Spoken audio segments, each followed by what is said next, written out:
Yeah.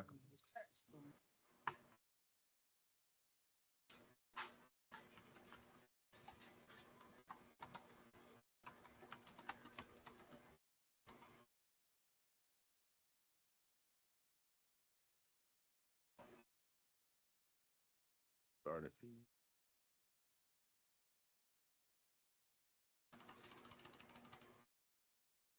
Good evening, everyone. I would like to call the Monday, March 24th, 2025 Common Council meeting to order. Clerk Toronto, I believe you would like to make some comments regarding the link for this meeting and other expectations. Good evening, members of the public. For audio quality, we will be muting everyone not speaking by default to maintain good audio quality for council members and yourselves.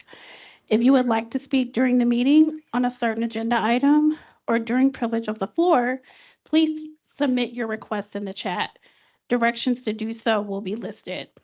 We ask that you provide your full name, address, and topic you are speaking on, as those are required for all speakers at in-person council meetings.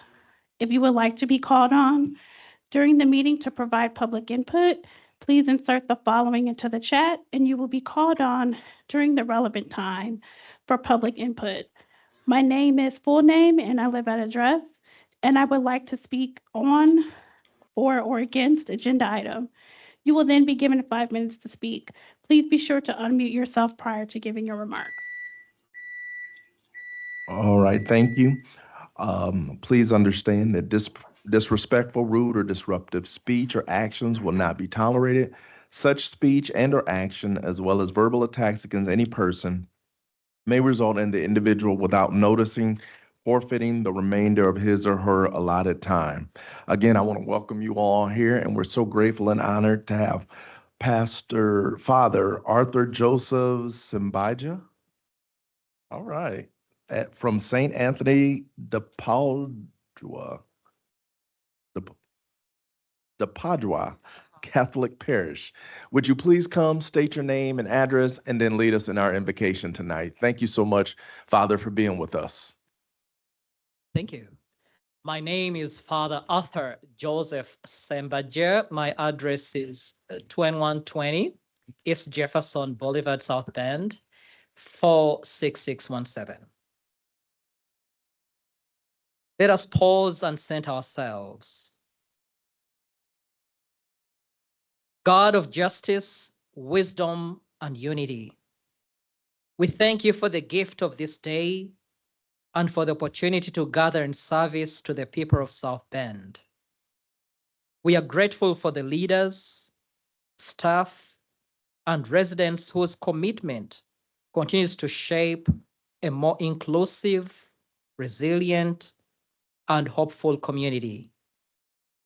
As we discuss the matters before us, zoning decisions, city development, and future investments, may we be guided by a spirit of collaboration and integrity. Inspire us to make choices that reflect not just progress, but compassion. Not just efficiency, but equity. Let us remember the faces behind every policy, the neighborhoods behind every map, and the generations ahead who will inherit the fruits of our decisions. Strengthen our resolve to steward this city with humility and vision.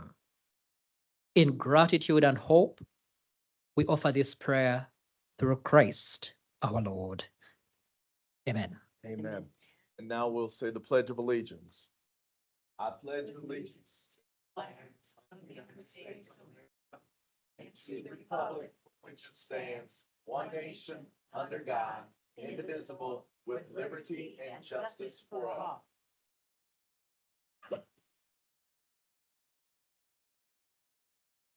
All right, Clerk Toronto, would you please call the roll? Councilmember Gooden Rogers. Councilmember McBride. Present. Councilmember Warner. Councilmember Bolden Simpson, Present. Councilmember Nisgowsky, Present. Councilmember White, Present. Councilmember Dr. Davis, Vice President Thomas Morgan, Council President Lee, Present. 6 present. Clerk Okay. Corrado, Councilman Troy Warner is on line. Oh. You're muted. I think he was muted and when you were doing a roll. I do see him online, so we have 7 present. Thank you. Yep. It should be 8. Yeah. Sorry, 8 present. All right. All right. Thank you. All right. We will now hear a report from the subcommittees on subcommittee on minutes for March the 10th, 2025. To the Common Council of the City of South Bend, the subcommittee has inspected the minutes of the March 10th, 2025 meetings and found them to be correct. Therefore, we recommend the same be approved. All right. I will now take a motion to approve the minutes. Move to approve. Second. There's been a motion and a second. Clerk Toretto, please call the roll. Councilmember Bolden Simpson, Aye. Councilmember McBride, Aye. Councilmember Warner, Aye. Councilmember Nisgowsky, Aye. Councilmember White, Aye. Councilmember Gooden Rogers, Aye. Vice President Thomas Morgan, Aye. President Lee, Aye. 8 ayes. All right. Minutes for March 10th have been approved. There is no special business, and now we will have reports from city offices. Major project update and 2025 priorities, Department of Innovation and Technology.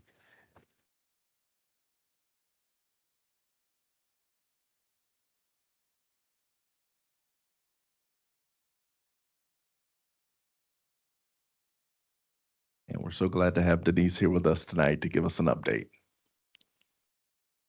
All right, please state your name and address for the record. Good evening. My name is Denise Lynn Riedel. I am the Chief Innovation Officer for the City of South Bend, and my offices are on the 12th floor of this building.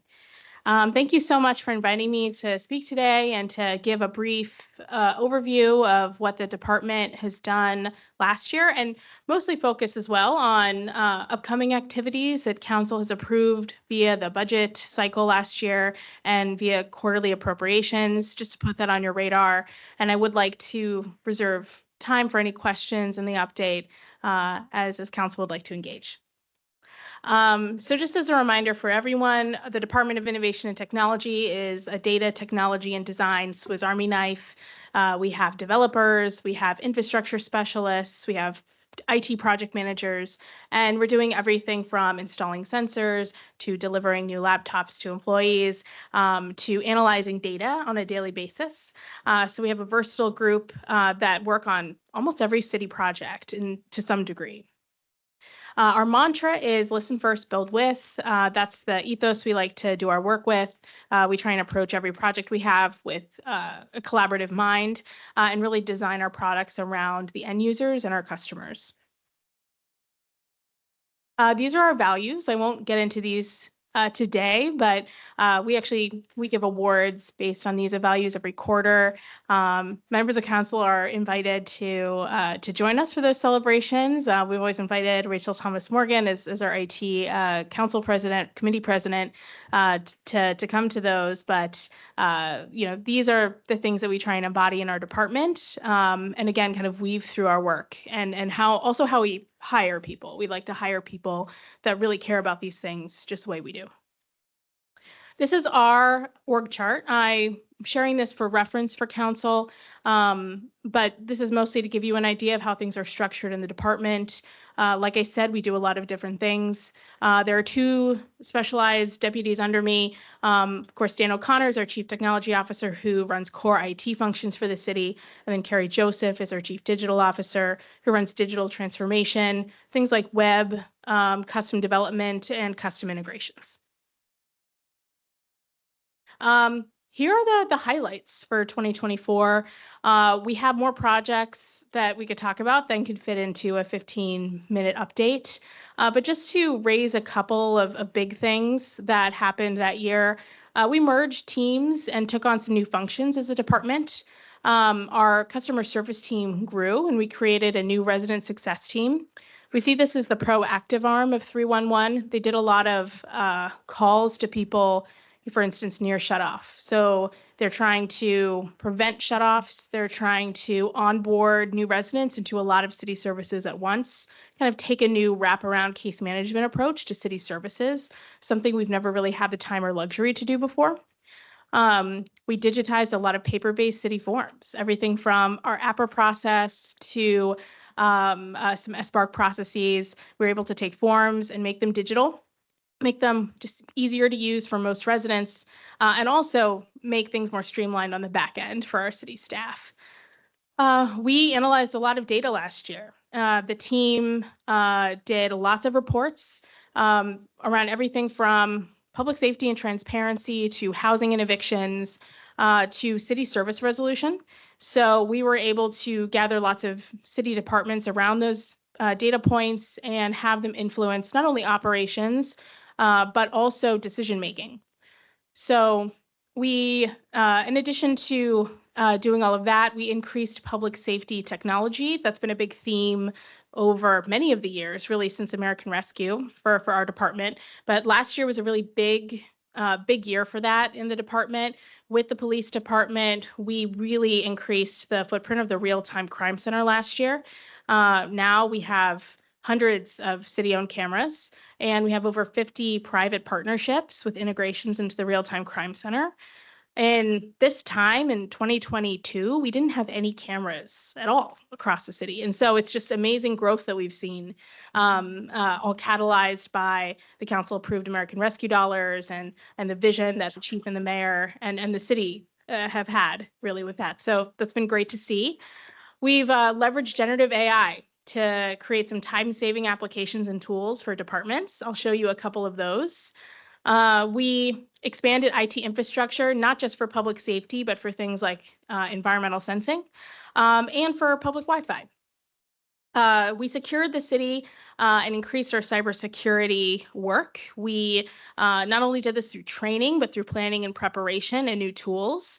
And so I can talk more about that, but again, reminding Council of Progress, this time I think it was 2022 when we first started to do citywide training for cybersecurity. The first phishing test we ever did was an over 50% fail rate. And I believe the last one of 2024 was less than 5%. And so, you know, that's progress that everyone can share. And that's really exemplary leadership from Dan O'Connor, our CTO. He's helped, you know, make this work out of nothing. We didn't used to have a cybersecurity program here in South Bend. So I'm going to whip through a couple of slides to give you an idea, to give you some visuals from some of the things I just mentioned. This is just a glimpse at what some of the things our resident success team does and a quote from one of the customers. Really, the resident success team, again, is that wraparound arm of 311. They'll look at data that the data and performance team might send to them for people who might be close to shutoff, people that we think might be eligible for UAP. They will call them and try and get them onboarded to that program and any other city service that we suspect they might be eligible for. We also will refer them to other partners. This team runs a very successful networking event called Supporting South Bend that that compiles lots of organizations across the city, Real Services, Our Lady of the Road, La Casa. A lot of nonprofits get together and train each other on how to sign up staff, how staff can sign up people to their programs and make sure everyone's cross-trained on everyone's eligibility and application processes. So doing that, has really improved several processes that people come to this team with, and they've been able to navigate the complex web of resources just a little bit easier. So we have lots of work to do still, but we're very proud of the progress they've made even in just 1 year. This is a highlight of a really really cool new digital modernization project we did last year. AVL stands for Automated Vehicle Locator.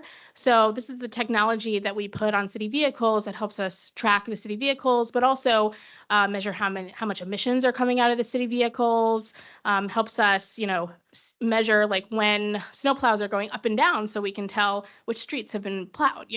And so we deployed a new, more sophisticated solution last year with Public Works and Central Services, and I've already seen a lot of great results from that. Here's just a sample of some of the website projects we did last year. You might be familiar with some of this: the MLK site, Fusion Fest, a new GVI website for the city. The Sync South Bend Security Grant is really one of the main reasons why the Real-Time Crime Center footprint has improved so much. We have been able to make a case to nonprofits and to small businesses that, it's in their interest to be a partner with the police department, to integrate with the Real-Time Crime Center, and we also help them level up their technology. A lot of these partners don't have either the internet speeds or even the knowledge to buy the right things to make their storefront secure. And so it's been a great win-win partnership, really, for those entities and for the city. Sense South Bend, this is our air quality monitoring project that we do with the sustainability team. Great example of how we are expanding smart infrastructure across the city, not just public safety focused ones, but other sensors that can help improve quality of life. This is a generative AI project we did last year. We have a new internal city translation app, and this is a document-based translation app. Say I'm maybe a marketing director at VPA. I can take a flyer, and without copying and pasting anything, I can upload a completely formatted PDF into this tool, and it will spit out a Spanish language translation that is editable. This helps cut down Spanish translation time. Usually you might just take the text and put it in a translation tool, or you might have someone translate it by hand. You certainly always need to have someone review it, right? A fluent Spanish language speaker review this. But especially for formatted documents with special spacing and branding, things like brochures and flyers, this is enormously helpful, and it cuts down a lot of time.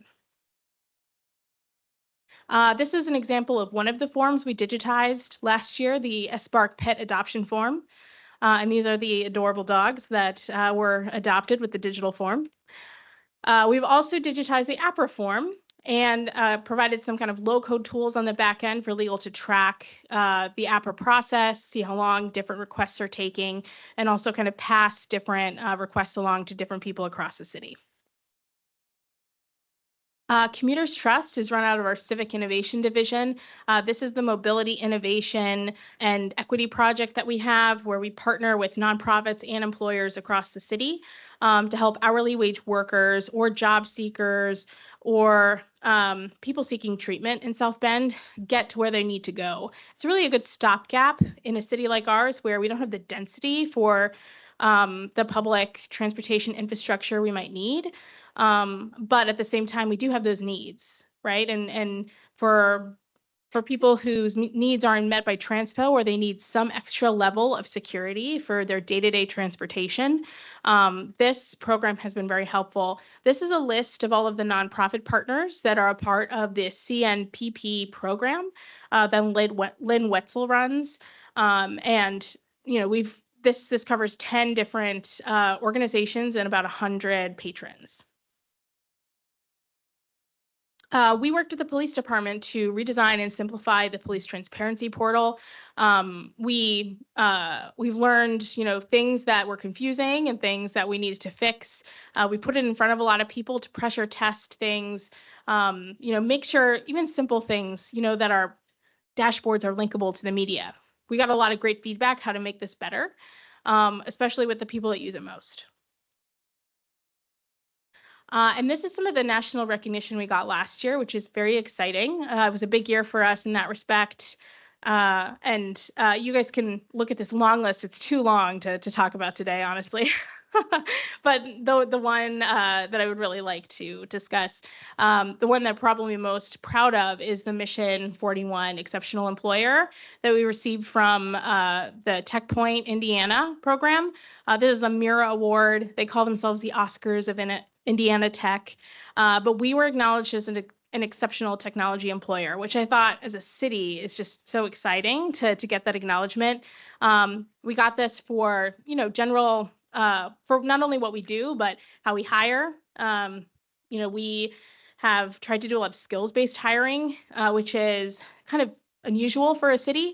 We put dummy data sets in front of our analysts that we're hiring. We give case scenarios, consultant style to people as they're getting hired. It really helps us hire well. And it also helps us find high potential, less traditional candidates that are going to fit well and do good things for the city. And so we were really pleased to be recognized for not only the work we do, but again, how we do it, right? How we hire, how we build culture, and how our team has flourished just as a team. We also were recognized as the #1 digital city in a city of our population size. So for cities between 50K and 75K and 125K, we were the #1 digital city, which was very exciting. I feel like we still have a lot to do, but I'm pleased to have that spot. I'm actually pictured here next to the CIO for Long Beach, who I know, who they wanted another population bracket. So this is just really wonderful. It's a testament not only to our department, but actually to all the departments, I would say, right? We're not able to upgrade our AVL without cooperation from Public Works. We're not able to modernize, our software without help from Liz Meredith and her team. We're not able to roll out generative AI unless there are people across the city that are interested in changing the way they do their daily work. And so this is really owned by the entire city, and we're really proud to play a role in it. So now we'll talk about our projected work for 2025 at a high level, and I would love to answer any questions council has about that. But I've bucketed our work into 5 general areas. The first one is customer service innovation. This is very much at the forefront of everyone's mind because New City Hall is at the forefront of everyone's mind. That last bullet in that category, the one-stop shop, is probably one of our biggest projects we're undertaking with a lot of different departments, especially with building. And we're very excited about not only thinking about the technology in that space, but about the staffing and the process. And all of that has been step by step. We've been moving along, and we're excited to see all of that come together in the fall. Other highlights there, our resident success team will be rolling out a resident welcome project. They're hoping to send out new resident packets with information about people's neighborhood association, who their council person is, different things about city services, and some other kind of welcome materials to really get people invested in South Bend early. And with South Bend growing so much, we feel like this is an exciting thing to do. We'll be rolling out cash taking kiosks. One of them will eventually be at MLK, and another will be at a nonprofit partner, likely on the south side of the city. And then we are embarking on a multi-year project to redesign our city website and our 311 portal, make that an account-based sort of resident single sign-on experience where you would be able to have credentials, sign on, see things like your payments, get recommendations like events and programs based on the information you choose to share with us. So we're very excited about that. It's going to take a long time, but it's something we're excited to invest in this year and hopefully have something in 2026, 2027 to put in front of residents. We're also engaging residents in that building process and putting some prototypes and wireframes in front of people early and getting their opinions and ideas, which is exciting. On the core IT side, obviously there's so much technology at MLK and New City Hall that's a part of this year's work. We're increasing our investment in cybersecurity readiness. We're continuing to expand the Real-Time Crime Center. But also do other types of city camera expansions, parks, buildings, parking garages is big as well this year. And council just approved an appropriation in Q1 to expand that footprint downtown, which is great. And we'll be embarking on workforce single sign-on. For technology access and equity, we have our Sync South Bend grant program. That's both public safety and technology access because we are leveling up the technology of small businesses and nonprofits. We plan to do another round of Commuters Trust nonprofit grants, and there are 3 stars behind our BELT project, Broadband for Excellence in Learning and Training. We were recommended to receive a grant from the previous presidential administration. This is a $12 million grant to the South Bend Elkhart region for digital equity training, for workforce development training, and for digital navigator support and discounted internet. And we are not sure whether that will be received now, but it is something we are certainly ready to do when and if we hear that we can get those funds. In terms of internal innovation, we're going to be deploying a lot of, we're continuing to digitize forms and processes, digitize payments this year. We will continue to roll out generative AI, especially via Copilot. We're starting to manage a smaller rollout of Copilot to different city users right now. And then we'll be doing some focused data improvement projects. One of our biggest ones is with the Group Violence Intervention Program, doing a data improvement project with that team. And then lastly, probably the biggest section of work, we're going to be modernizing a lot of systems at the city. This year, we're going to be implementing a new recreation software with VPA called SmartRec. We're going to be deploying possibly more uses of CityWorks, our asset management system. We're going to continue to be going live with new modules in UKG. We will be embarking on a new kind of code enforcement neighborhood services solution called OpenGov. And then for our centralized payment platform, we'll be rolling out digital payments on a platform called DivDat. So that's a lot. And just to give you an idea, this is one of the cash taking kiosks I was discussing. These kiosks are also connected to that centralized payment solution I just mentioned. We'll be continuing to roll out generative AI. This is an idea of a product we're currently improving and rolling out across the city shortly. This is IDA, our internal department assistant, that kind of helps employees not need to go through lengthy PDFs and really long documents to get simple things answered, like how do dental benefits work and what's the help desk number, and tell me what the next step of the procurement process is if I'm, purchasing this at this price point. And then here's a picture of the SmartRec system implementation kickoff. So my team and then Jordan Gather's team at BPA working very closely on this. And this will improve the resident-facing portion of recreation services. We're very excited, and there will be an element of this that goes live with MLK. Great. So I'd love to pause and see if there are any questions. Hey, thank you so much. Council members, are there any questions? Councilwoman McBride? Thank you. Thank you for the presentation. Always good information to hear. And I know this may be a thought-provoking or for you to see where you can see where this would be housed. And I think you kind of hit it at the end about the OpenGov, talking about neighborhoods and information being shared. I know, for instance, in the 3rd district, there have been vacant houses due to fires specifically, and they have been sitting for quite some time. Now, I know as a council person that it's a process that takes probably a couple years to send the notices to the landlords and to go through the legal process. But trying to look for information that can be shared with our citizens about the process and like for it being an eyesore, knowing that things are happening, but how can that information be relayed to the citizens that, for instance, council, because I'm sure it's in every community, that are just not sitting there and nothing is being done. So I'm just trying to think while you're talking of how can we share that type of information that people could go to a specific location and get educated. That's great. And I'd love to learn more about that process and work with the city teams that do that. We do have some data on the open data portal on vacant and abandoned houses, but we don't share too much other than kind of the basic information. And so if there's other information that residents are interested in receiving about that. And I'm always interested in seeing how we can improve transparency and open data, and also what's possible, honoring other trade-offs like privacy and policy considerations. And so it's something I'm very interested in discussing with DCI and seeing what we can do.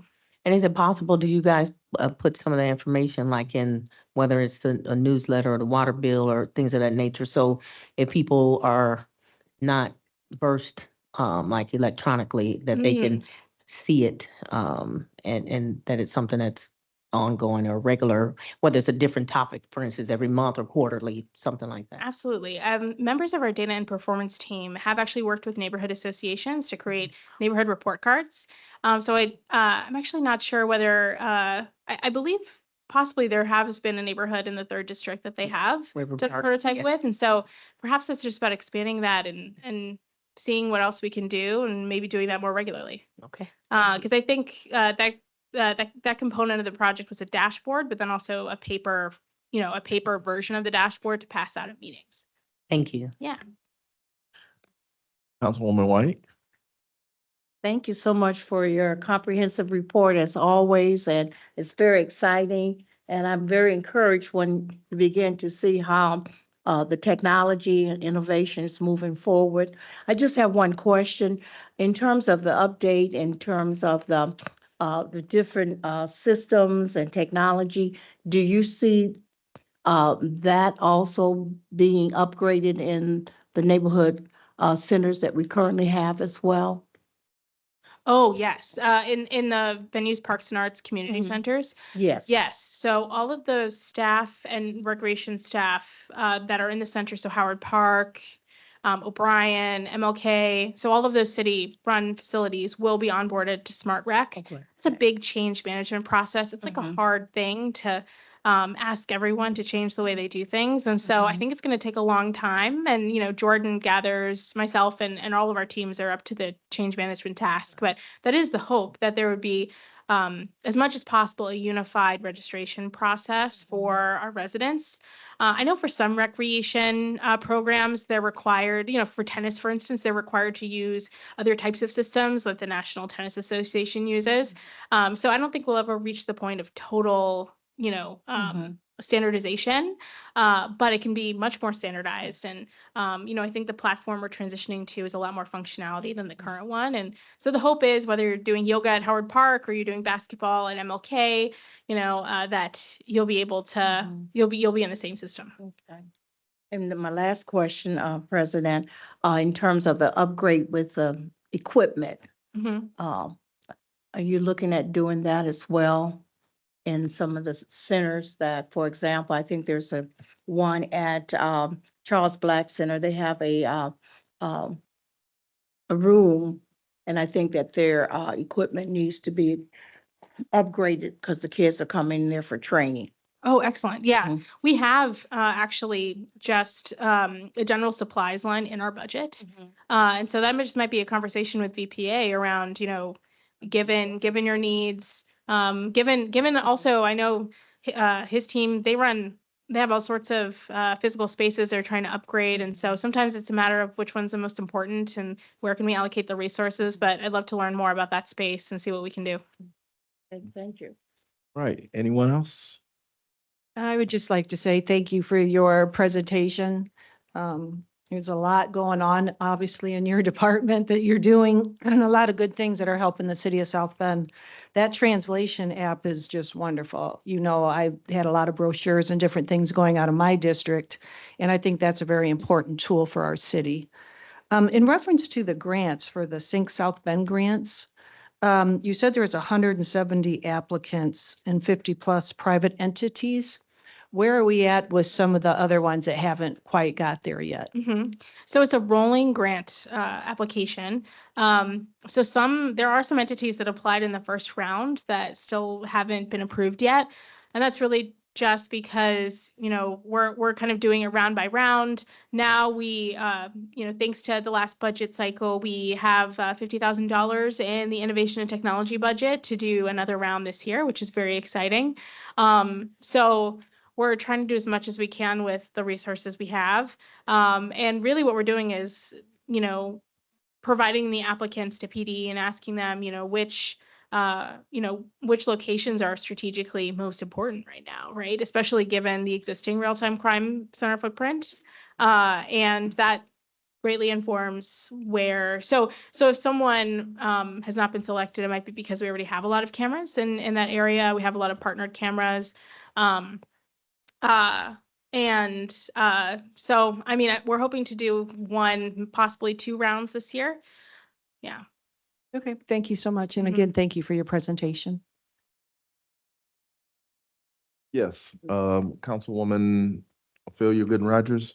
Yes, thank you for the presentation, but I'd like to know, what is gonna be done for seniors in the 311 upgrade? That's a lot of course, things that I get is, they say they're online too long and then sometimes they can't hear well. So what's going on there? Absolutely. That's a really good point because we're trying to digitize city services and make it easier. By doing that, we're never gonna hit everyone. That's not gonna be everyone's preferred delivery of customer service. I think that's what makes the one-stop shop design so important. I remember this year we made the really hard decision of closing the drive-through at the Colfax Customer Service Building. And what we actually did is we surveyed all of the customers going through, and a good chunk of them were senior citizens, and tried to help them understand, why are you going through the drive-through? Do you pay other bills digitally?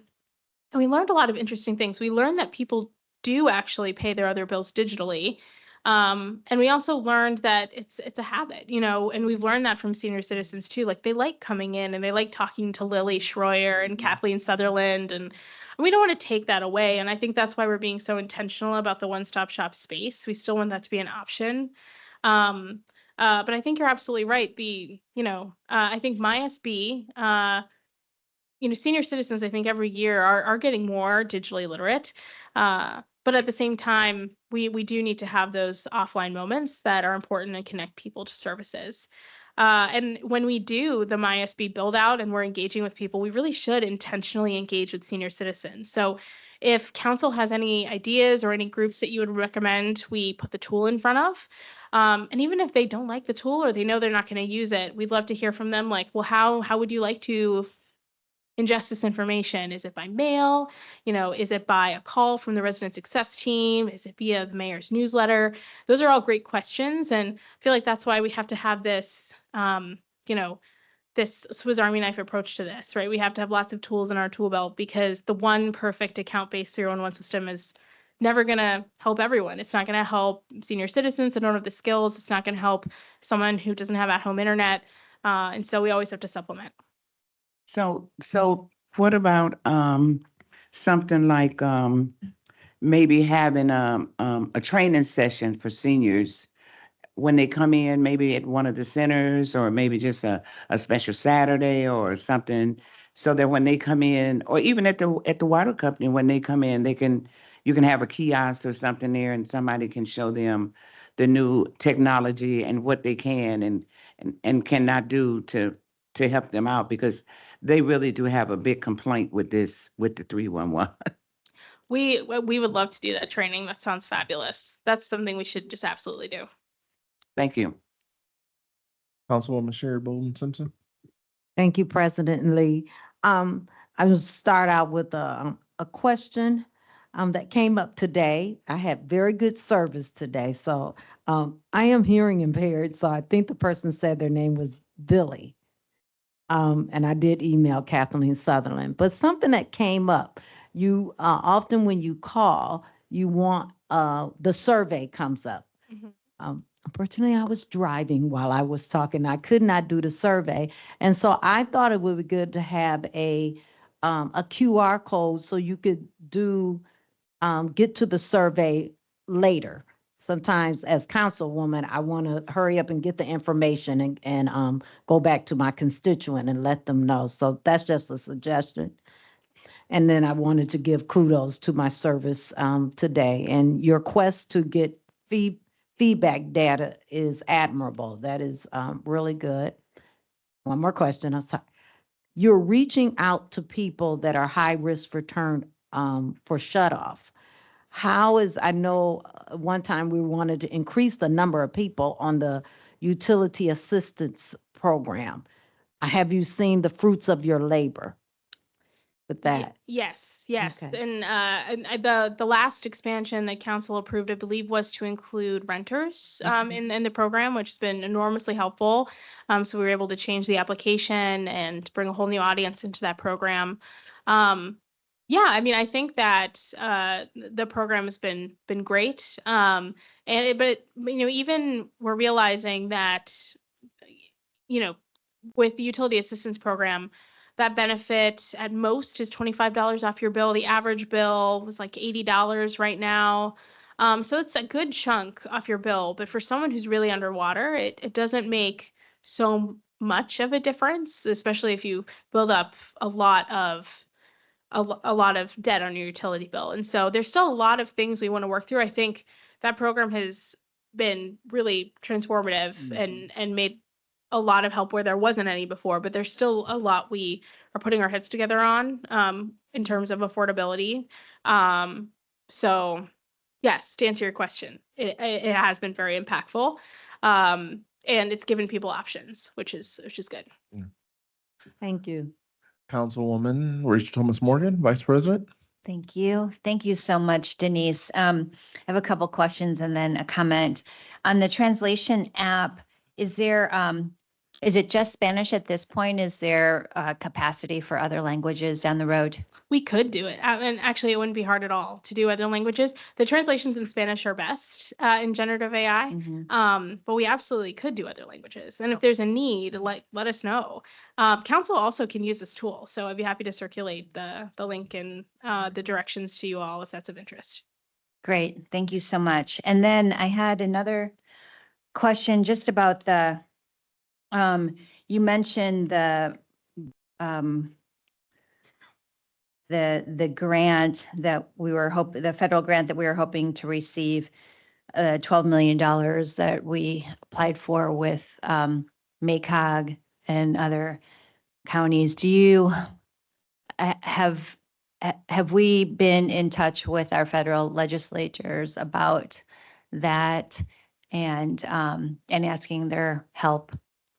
I haven't personally been in touch with them recently. Part of the grant application process was a legislative review, and so they're aware of the application, and they, on some level, approved it, during our application process. So I do know it's on their radar or on the staff's radar. Okay. Mm-hmm. Are there other grants that are digital infrastructure grants that were supposed to go to the state that we were expecting or hoping to receive? There are several, digital infrastructure related grants. One of them is called BEAD, and it's focused on true cable and fiber infrastructure. That sits at the state level, and so that's been received by the state of Indiana, and will be distributed by the state of Indiana. There's also a bucket of digital equity funds that will be distributed by the state of Indiana. However, the grant that we are recommended for, our BELT project, that is not distributed through the state of Indiana. That was a competitive award directly from the federal government. And actually, that award is almost equal to the entire check that the state of Indiana received from the federal government, just to kind of give you an idea of magnitude. Yeah. $12 million. And there's no other way that we would be able to move forward with that project without those funds. All hope is not lost necessarily. With any even with any transition, there might be time. There are all sorts of reasons why a grant application process or the recommendation to contract stage might take a while. So it's certainly not off the table, and we're very hopeful that we can receive this money. And, if that's not in our power, we'll find another way to drive the impact we want to drive.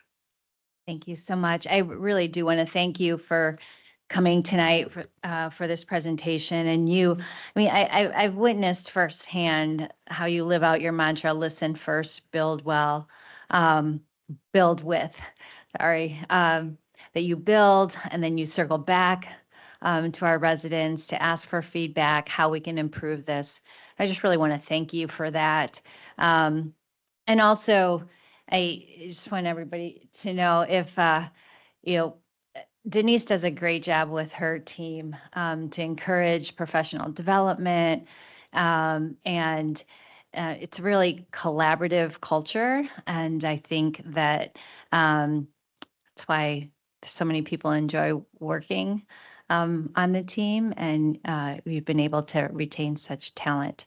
So thank you for that work. Thank you. And Denise, I have my two questions.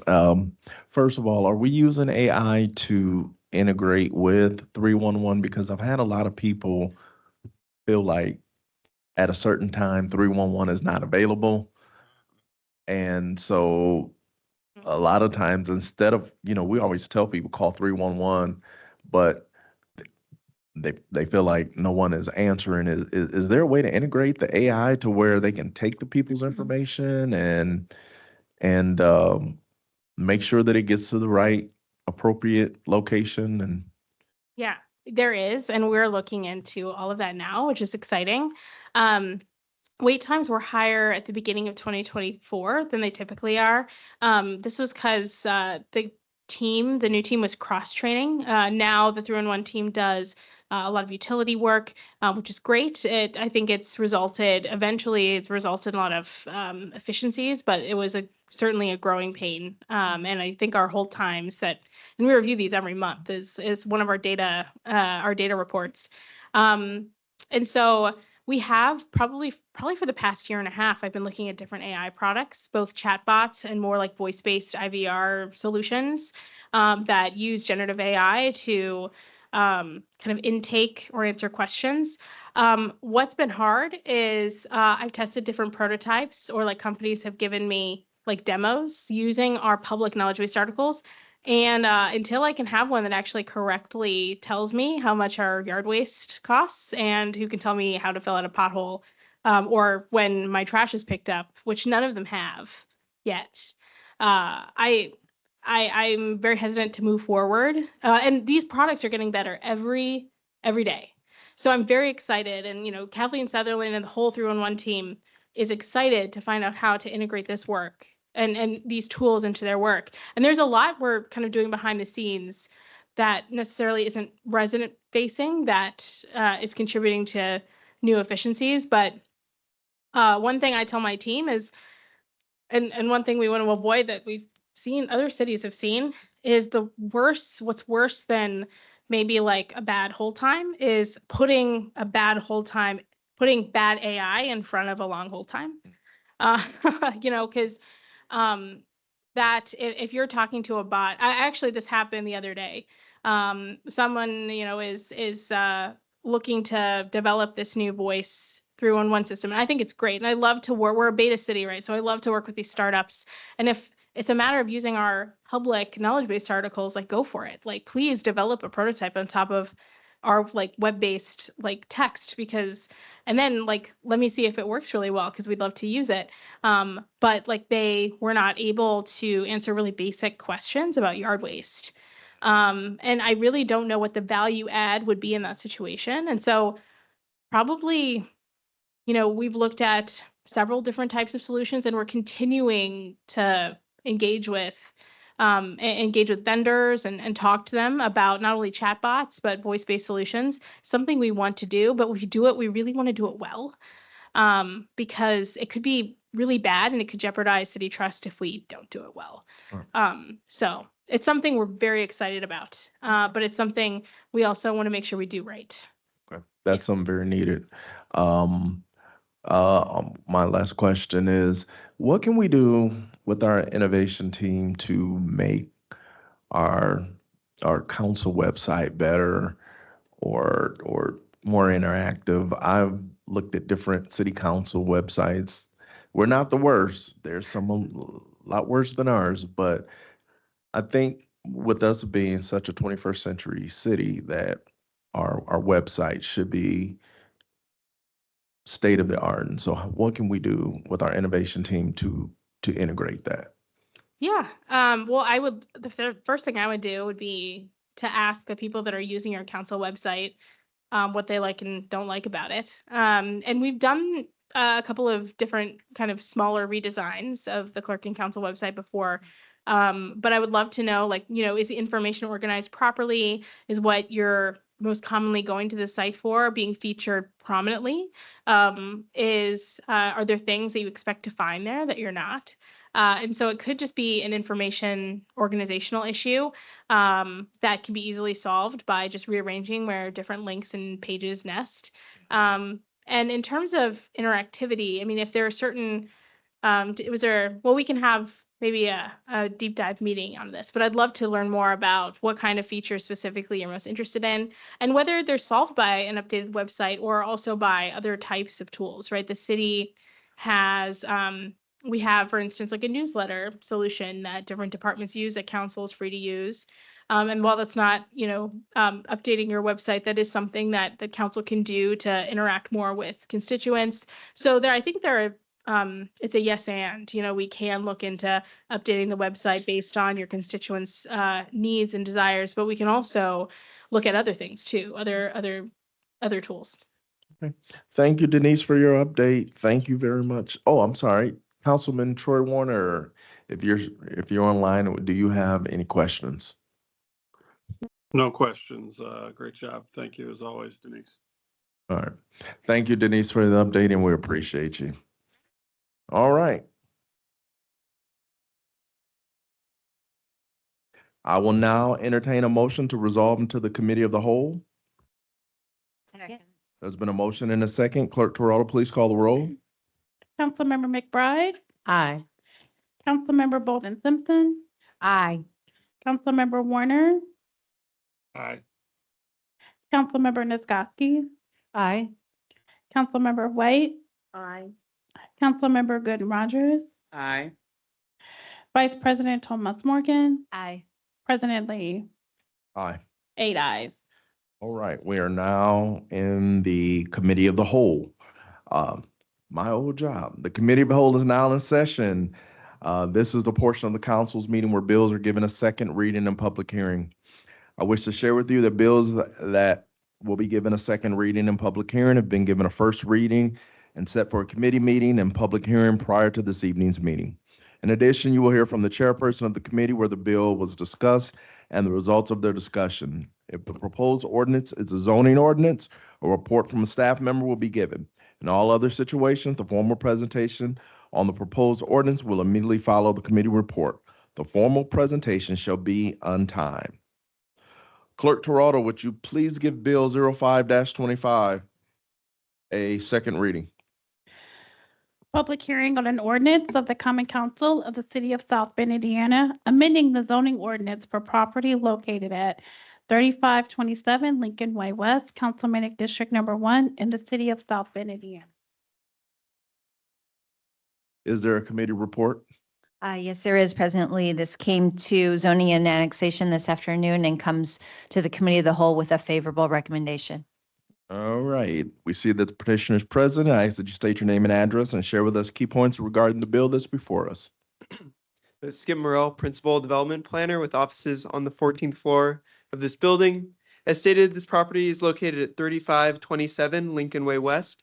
Owner is Cecilia Brown, and the request is a rezoning from currently S1 Suburban Neighborhood 1 to UF Urban Neighborhood Flex with the vision of utilizing this property for a day spa. This is a view overhead of the site, a view of the house from the street, and then a view looking down Lincoln Way West. This is from the west side. You can see the property there on the left, and this is looking east towards downtown. Then a kind of a broader view just to set the context a little bit. This is a view from the west looking east towards downtown. And the property is highlighted there in orange. So looking at the surrounding properties, to the north Across Elwood, properties are zoned U1 Urban Neighborhood 1. To the west, zoned S1 Suburban Neighborhood 1. But then as you look to the east, moving down the corridor, first there's a property zoned UF Urban Neighborhood Flex that's used for an office space, and then some more C commercial zone properties and other commercial and mixed use properties. Looking to the south is a property zoned UF Urban Neighborhood Flex, also used for office space.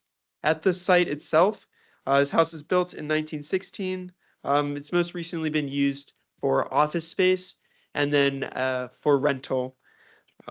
There's no substantial exterior work done, though the petitioner can mention some exterior improvements have been made to the house. And again, the proposed use is a day spa. This rezoning is compatible with the South Bend Comprehensive Plan Land Use 2.2 objective to pursue a mix of land uses along major corridors and other locations identified on the future land use map. As you move just to the east at the intersection of Lincoln Way West and Bendix, that was actually identified in the future land use map as a regional commercial node. So to conclude, Lincoln Way West is a mixed-use corridor. Rezoning to UF Urban Neighborhood Flex would allow for some small-scale commercial use that's consistent with the built form and use of the surrounding area.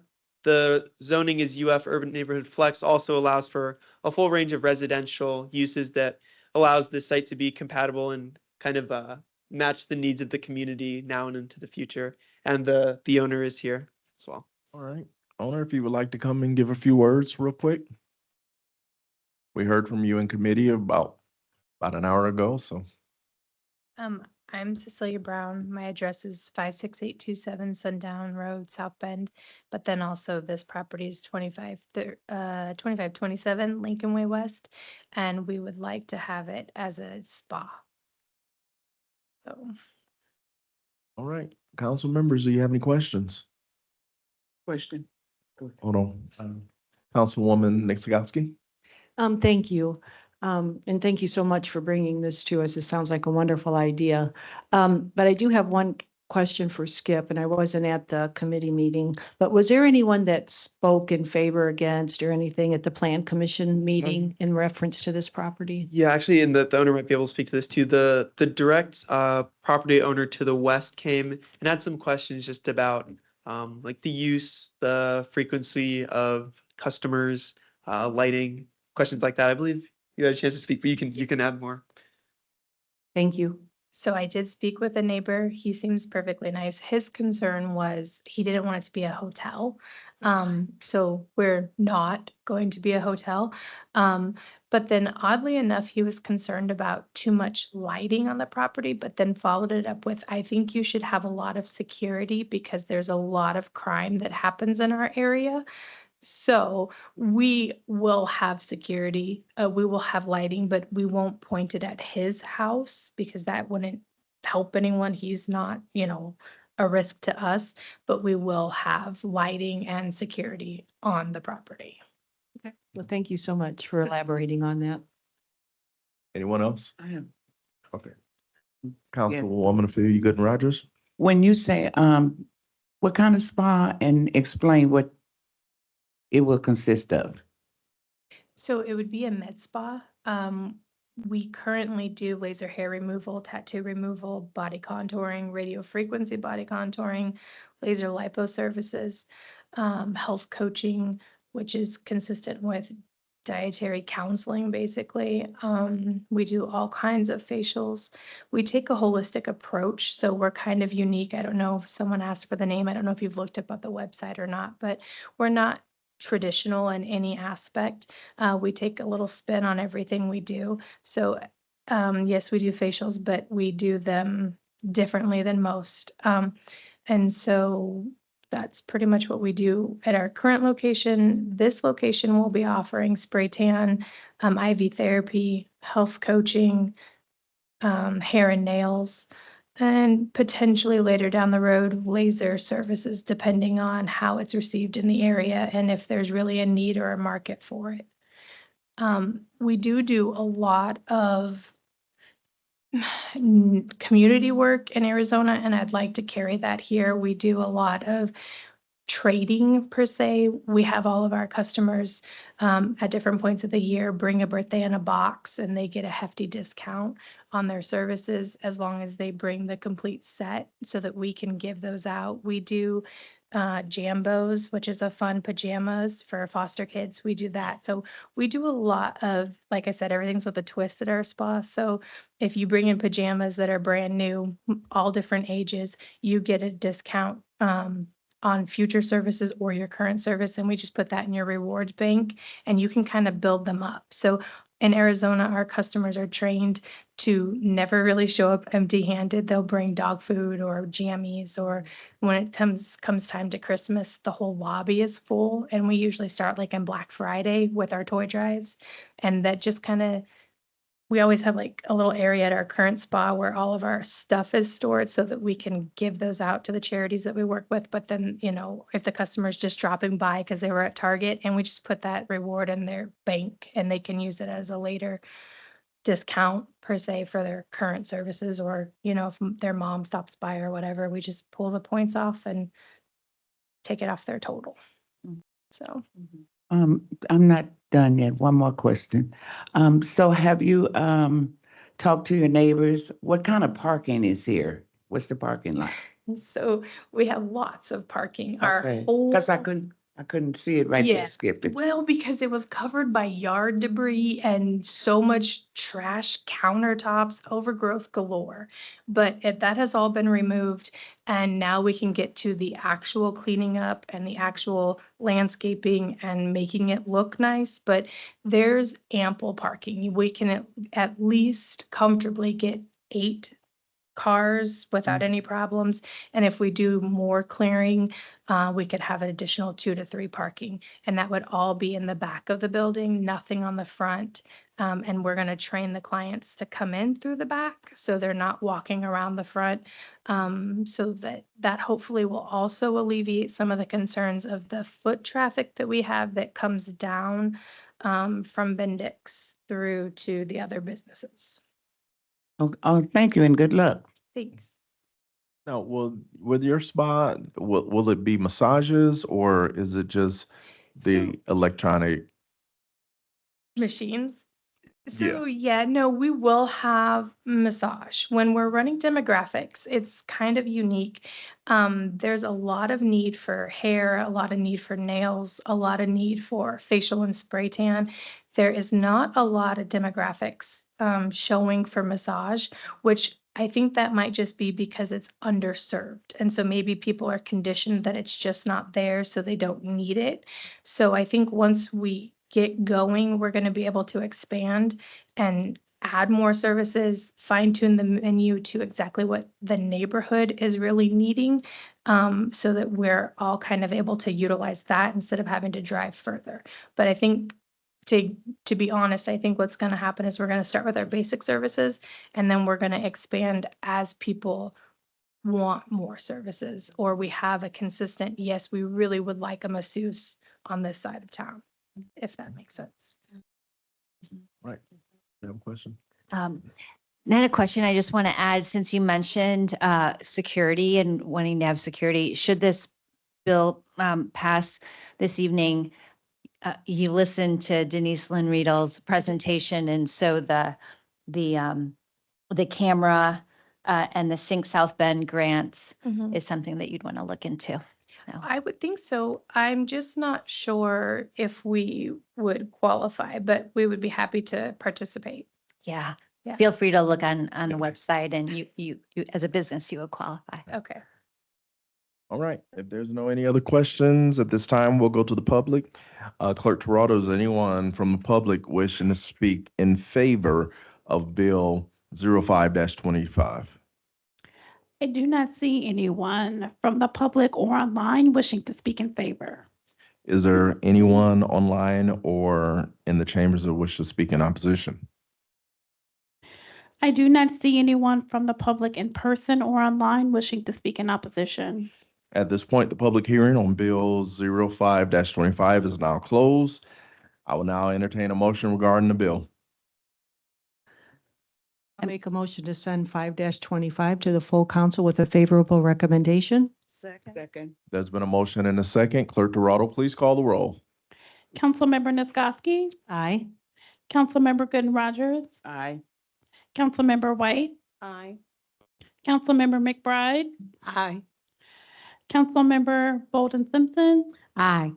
Councilmember Warner, Aye. Vice President Thomas Morgan, Aye. President Lee. Aye. 8 ayes.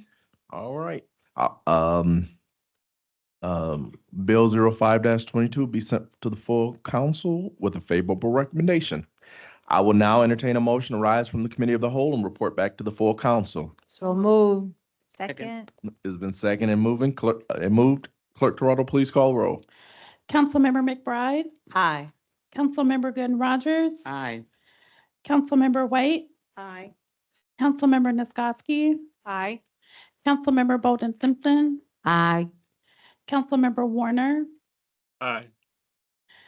Vice President Thomas Morgan, Aye. President Lee. Aye. 8 ayes. 8 ayes, and the motion carries.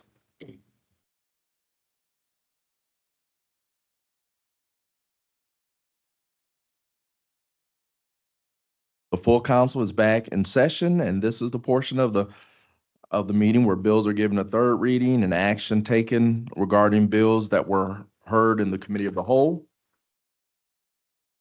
Clerk Toronto, would you give Bill 05-25 a third reading? Third reading on an ordinance of the Common Council of the City of South Bend, Indiana, amending the zoning ordinance for property located at 3527 Lincoln Way West, Councilmanic District Number 1 in the City of South Bend, Indiana. All right, Bill 05-25 was heard in the committee of the whole, and it comes to the full council with a favorable recommendation. This is so funny that I'm reading all of this.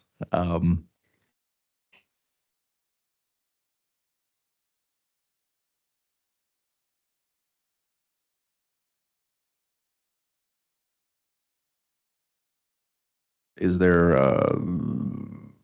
well, all right, any questions from the council? Committee report, I gave it. It came to the full council of the paper. It's funny that I had to say all that myself, so. Well, yeah. I would now entertain a motion. I'd like to move that we send Bill 05 dash, that, sorry, now we're a little off. I vote to, for passage. Yeah. Second. All right, but there's been a motion and a second. Clerk Toronto, please call the roll. Councilmember Warner, Aye. Councilmember McBride, Aye. Councilmember White, Aye. Councilmember Gooden Rogers, Aye. Councilmember Nisgowsky, Aye. Councilmember Bolden Simpson, Aye. Vice President Thomas Morgan, Aye. President Lee. Aye. 8 ayes. All right, Bill 05-25 has now passed. All right, there are no resolutions, so we'll go to the first readings. Clerk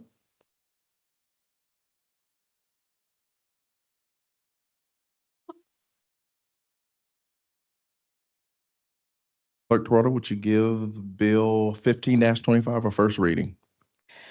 First reading on an ordinance of the Common Council of the City of South Bend, Indiana, approving a petition of the Advisory Board of Zoning Appeals for property located at 1335 Corby Boulevard, Councilmanic District Number 4 in the City of South Bend, Indiana.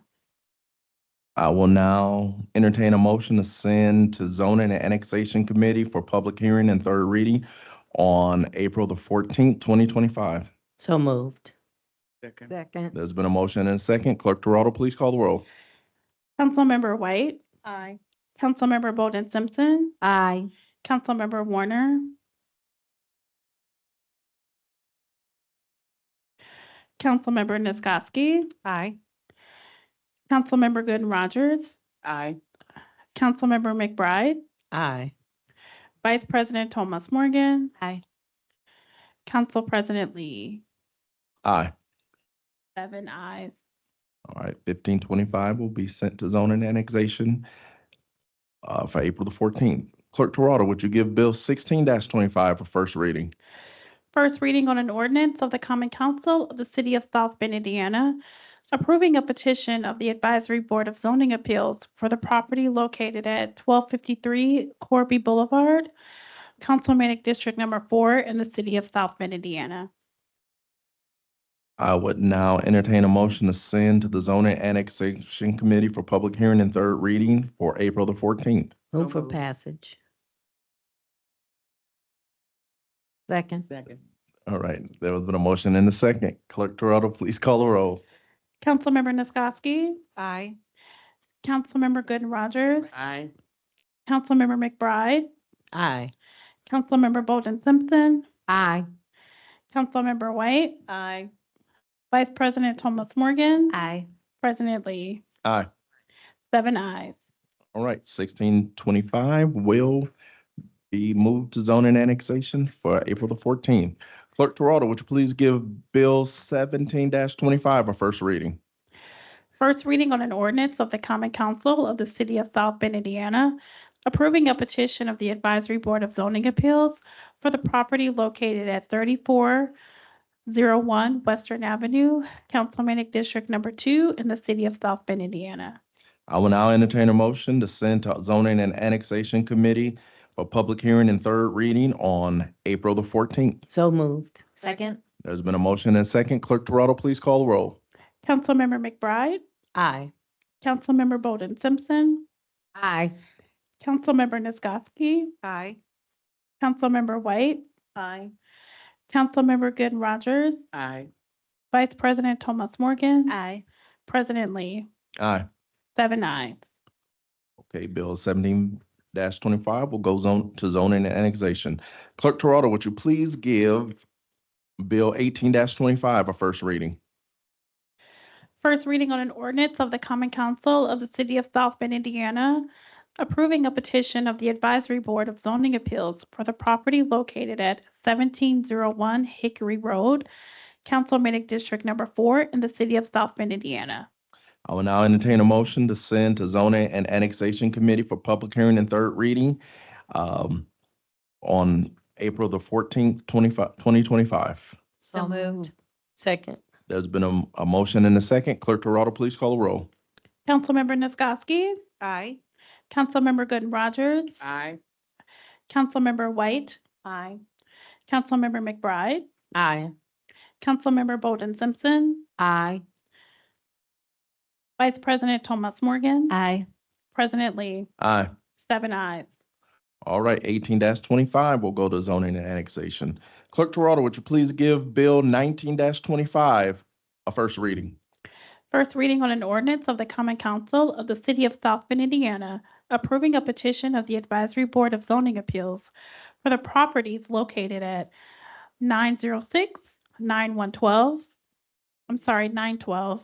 914, 918 Dubell Avenue, 1703, 1705, 1711 Dale Avenue, Councilmanic District Number 3 in the City of South Bend, Indiana. All right, I will now entertain a motion to send to zoning and annexation for public hearing and third reading on April the 14th, 2025. So moved. Second. There's been a motion and a second. Clerk Toronto, please call the roll. Councilmember Bolden Simpson, Aye. Councilmember McBride, Aye. Councilmember Nisgowsky, Aye. Councilmember Gooden Rogers, Aye. Councilmember White, Aye. Vice President Thomas Morgan, Aye. President Lee. Aye. 7 ayes. All right, 19-25 will go to zoning and annexation. Clerk Toronto, would you please give Bill 20-25 a first reading? First reading on an ordinance of the South Bend Common Council creating the 2024 RDA Taxable Lease Rental Revenue Bond Capital Fund Number 457. All right, we'll now entertain a motion to send to Personnel and Finance Committee for public hearing and third reading on April the 14th, 2025. Second. There's been a motion and a second. Clerk Toronto, please call the roll. Councilmember White, Aye. Councilmember Bolden Simpson, Aye. Councilmember Nisgowsky, Aye. Councilmember Gooden Rogers, Aye.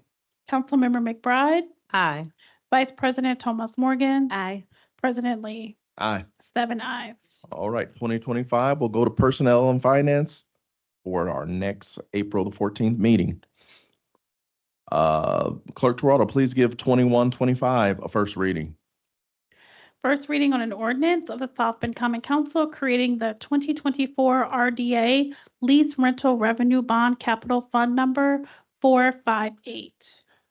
All right, I'd like to send this bill to Personnel and Finance Committee for public hearing and third reading on April the 14th. I will now entertain a motion. So moved. Second. There's been a motion and a second. Clerk Toronto, please call the roll. Councilmember Nisgowsky. Aye. Councilmember Gooden Rogers. Aye. Councilmember McBride. Aye. Councilmember Bolden Simpson. Aye. Councilmember White. Aye. Vice President Thomas Morgan. President Lee. Aye. 7 ayes. All right, 2125 will be sent to Personnel and Finance. I would, Clerk Toronto, please give Bill 22-25 a first reading.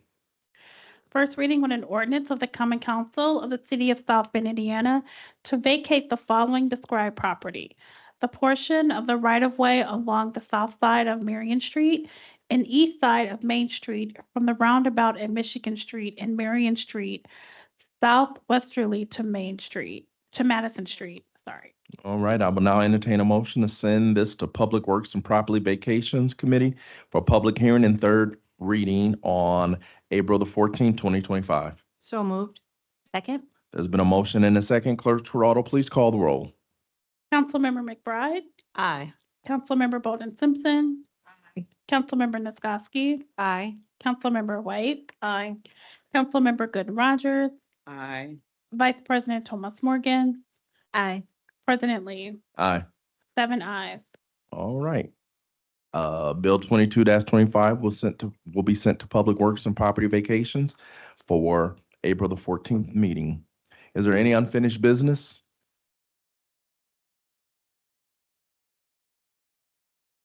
Is there any new business? I just Vice like, President. thank you, President Lee. I just like to remind the public of the State of the City address that Mayor Mueller will be giving tomorrow at 6 p.m. at IUSB in Joshi Auditorium. All are invited. Any new business? The comment. Yes. I don't know if you all seen this, but it was on the news. One of our community resource officers, Joseph Cole, who's been a tremendous help to me in my district. Joshua Short picked up that he was going through neighborhoods and looking at basketball hoops and noticed that, they were a little tattered and torn. And so he's been going out working with the youth, replacing these nets so that they have a good functioning basketball hoop. We also have Officer Medor, who saved a little baby at the South Bend Police Department. So when I seen that on the news, it's something positive for a change in our community. And I just wanted to make sure that they were recognized for those efforts and how much I believe those community resource officers are so well needed. And I think beginning to be more and more valued in our community. So thank you. Thank you. And I do have something, President Lee. yes. Just want everyone to remember Pastor Earl Hairston, who passed away this week, a big legendary man in our community, worked as a counselor, track coach, mentored a lot of people, and actually he was my counselor back in the day, and definitely he will be missed in our community. So keep his family in your thoughts and prayers. And we want to remember again, we're glad to have our vice president with us tonight and her family. And we want to remember Troy Warner, and we want to remember Dr. Oliver Davis's family as they're going through transitions. And so just want to be prayerful and mindful of that, and let everybody know we support you, and we are praying for miraculous results in all of those situations. So we thank you very much. Well said. At this time, we will now have privilege of the floor. Disrespectful, rude, or disruptive speech or actions will not be tolerated. Such speech or actions, as well as verbal attacks on any person, may result in the individual, without notice, forfeiting the remainder of his or her allotted time. Individuals who wish to address the council must state their name and residential address. Individuals were limited to 3 minutes only. The maximum time for this portion of the meeting is 30 minutes. Individuals shall not be permitted to address topics which the council has heard previously on the agenda. The council president may assign a topic raised by an individual during the privilege of the floor to the appropriate council members and/or request the city clerk to contact a member of the city administration for review on topics assigned should be responded to at the next scheduled council meeting. Please state Yes. your name and address for the record. Yes, Logan Foster, 1138 College Street. Members of this legislative body, I stand before you again to express profound disappointment and concern over your continued inaction. It is my duty to question, with the utmost seriousness, this chamber's very purpose. If you do not craft and pass legislation, if you do not faithfully amend and safeguard the city's municipal code, if you do not serve the best interest of those you represent, then I must ask simply, what precisely is this body's function? Once again, another legislative session has come and gone without any movement to amend Article 2, Chapter 1, Section 210 of the Municipal Code to bring it into conformity with the state's open door law. Is this indecision? Is it negligence? Or is it an outright refusal to fulfill your obligations as lawmakers? Equally troubling is this body's silence in the face of concerns about abuses of power among its own members. On February 20th, 2025, Rachel Thomas Morgan and Attorney Palmer attempted to have Dr. Oliver Davis removed from a common council meeting, even enlisting the assistance of a South Bend police officer. And yet, this egregious misuse of authority has gone unaddressed by this distinguished chamber. This is not an isolated moment of discord. On May 13th, 2024, Councilwoman Nagatsky physically assaulted me in this very room, and there was no accountability. Furthermore, I possess audio evidence of Councilwoman Ophelia Rogers admitting that she and Rachel Thomas Morgan reviewed video footage in consideration of filing a police report against a resident for merely attempting to share an elevator with them. It does not end there. Dr. Davis himself has testified that Councilwoman Rogers directed a racial slur at him, calling him the N-word within the confines of this very government building. These are not mere aberrations. They are part of a troubling pattern that calls into question the values and integrity of this body. And amidst such misconduct, we experience further neglect of your essential duties. There is no representation here. There is no accountability. And this failure radiates outwards, from top down, beginning with the 9 of you. History will not judge mere intentions. It will judge actions and omissions alike. Thank you so much for your time and your comments. Please state your name and address for the record, please. Joseph Jones, 1311 South 33rd Street, South Bend, Indiana, 46615. One of the beauties of local government is that the constituent can come and talk to their representatives in person easily. It's not so easy at the state level. It's certainly not that easy to go to Washington and talk to our representatives in person. So it's nice to be able to do that.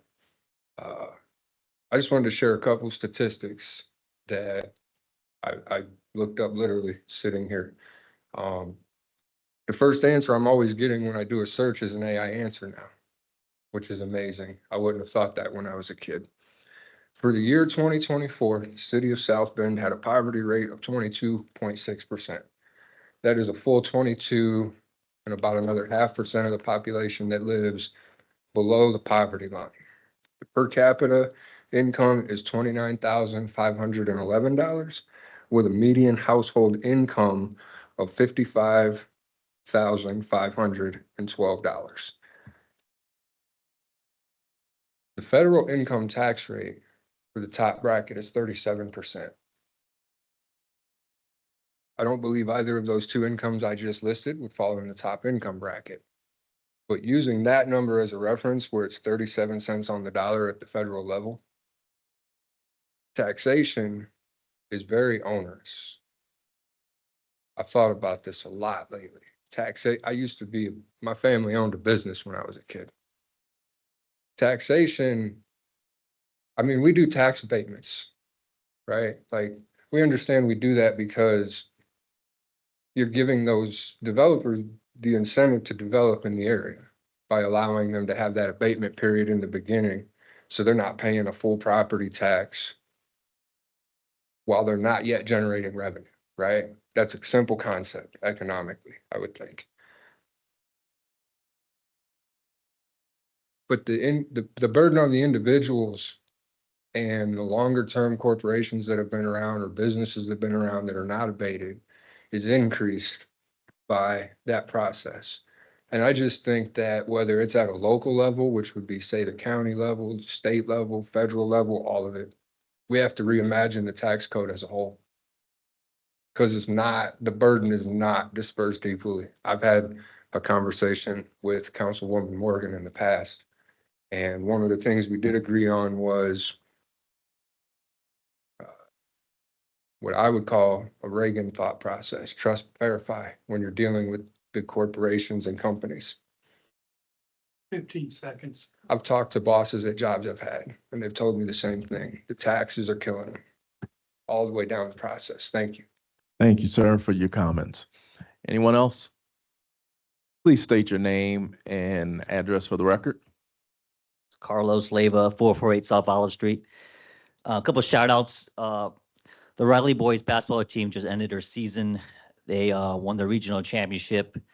We had a great season, great senior class, great coaching staff, and we had led by a great principal, Sean Henderson. We also had South Bend Adams had a quiz bow and mock trial teams compete in state championships. We also had the John Adams track team do well indoor. Also have a great principal at John Adams, Jim Seitz. We just have parent teachers conferences went well. I've talked to a lot of the parents. Things are going well. I was invited to talk to the principals, La Salle Academy. Morale's up. Things are going great. One of our big things is literacy right now. We have a great literacy team. We're from K all the way to 12. And we have a great game plan right now, getting those scores up. We have a great summer program lined up, so things are happening. We had a great meeting with the teachers union. Morale's up right now. Things are going great. I also had a chance to stop by Memorial Hospital. Beacon had a residency candidate dinner, so I was able to talk to a couple candidates who are looking to move to South Bend for a residency program, family medicine. And I told them, South Bend, there's some ups and downs, but I told me it has some great neighborhoods, great schools. I think I convinced about 5 of them to join the Memorial program. So that's pretty good. And the big thing I'm looking forward to is the Dream Center. Again, I grew up in the King Center kid, so I'm really looking forward to it. I'll be there in the opening. Last time I've been there was, I think the summer of 2022 was coaching basketball. So that's big. I'm talking all of the kids and all the coaches are looking forward to that Dream Center. I'm so proud of, we came this far. It's happening. I'll be there. So thank you so much. And God bless. Thank you. Thank you for your comments. All right. He did spark a thing. Just to remind everybody, April 4th is the opening of the Dream Center, and it's 10 o'clock walk from Civil Rights Heritage to the new Dream Center. So we hope that all of the council members can be there.